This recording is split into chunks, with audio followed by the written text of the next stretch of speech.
Michelle, how was your past life? It was intense. Yeah? Yeah, I saw the first one you were quite emotional with. Yeah. When you said to look down, of course I was on a horse and I had armour on my feet. I was in silver armour and I had like a medallion under my armour, and I was fair but with really black curly hair, and there was a battle going on around me, and but it was kind of, I was a bit removed from it, and I was obviously one of the leaders, but I wasn't really paying much attention, and somehow no one killed me, but I was just there. And then he said to go home, and I was standing in front of a building that was like a square mud sort of building, and it felt like it was the Middle East. And inside was my beautiful wife and my beautiful children. My wife was Ange. Really? Oh, awesome. Yeah, and I loved you so much. And my children, and then you died in childbirth and I was bereft, and you said to move forward, and I was in bed and I was sick, and it was like all my you know, my life force and, you know, my strength had kind of gone, and I think my kids were teenagers by then, and then and I didn't want this to be, but I think your parents, because I have a feeling I was European, somehow I was over there, were there, and I think your father was my mother in this life. Anyway, and so I died, I had my throat slit, I didn't really care, but I think I wasn't liked because I was a foreigner. And I got something about crusades, so maybe I'd gone there in crusades or something. I don't know. And I'd married and met, you know, and become a Muslim or something. I don't know. So that was that life.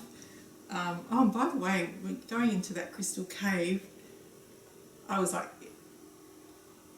my crystal, it was huge, and it made a sound. Like, I couldn't tell what it was, but I knew it just made this beautiful music. It was amazing. And then in the second life, I dropped into this old kind of hovel. I think I was like an old crone, and I had all these,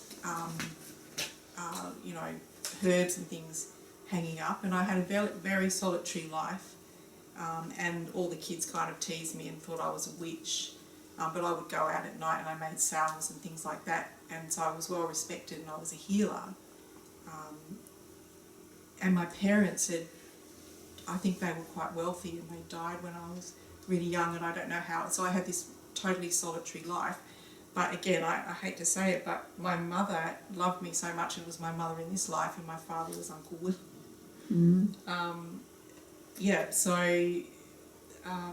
So in that life, both your parents really loved you. Yeah, in that life. yeah, and they were killed, and there was a fire or something like that. I don't know how I survived, but yeah, that's. And then my death was that I knew I was dying, and because I was so self-sufficient, I just prepared all my herbs and tried to keep myself as pain-free as possible, and then I ran outside into the snow or something like that. I think it was Hungary, and I think it was around the 12th century or something like that. So I let all my animals go too, so they knew anyway. Yep. And did you get higher learning and lessons? Yeah, it was about love. It was about that in the first one, that I had a really great capacity to love. And in the second one was like about that maybe not hiding it so much, being more open and not so afraid to give. Yep. Good. And that rang true for you now? Yes. Yes. Yeah, being such a self-sufficient in this life and not keeping to myself and just trying to keep myself, so that people think I'm normal and I can function and, yeah, on my own. Cool. How was your mining the Akash? It wasn't what I expected, so I'm just going to read what I wrote because you'll see. Okay. So I landed in a vast, beautiful sea. The sky was a deep, deep blue of the most peaceful night. There were stars twinkling and sprays of sparkling white, which were trails of shooting stars. I was surrounded by dolphins, or was I a dolphin, a female? The place was, I think, called Lemuria, and there was no time there.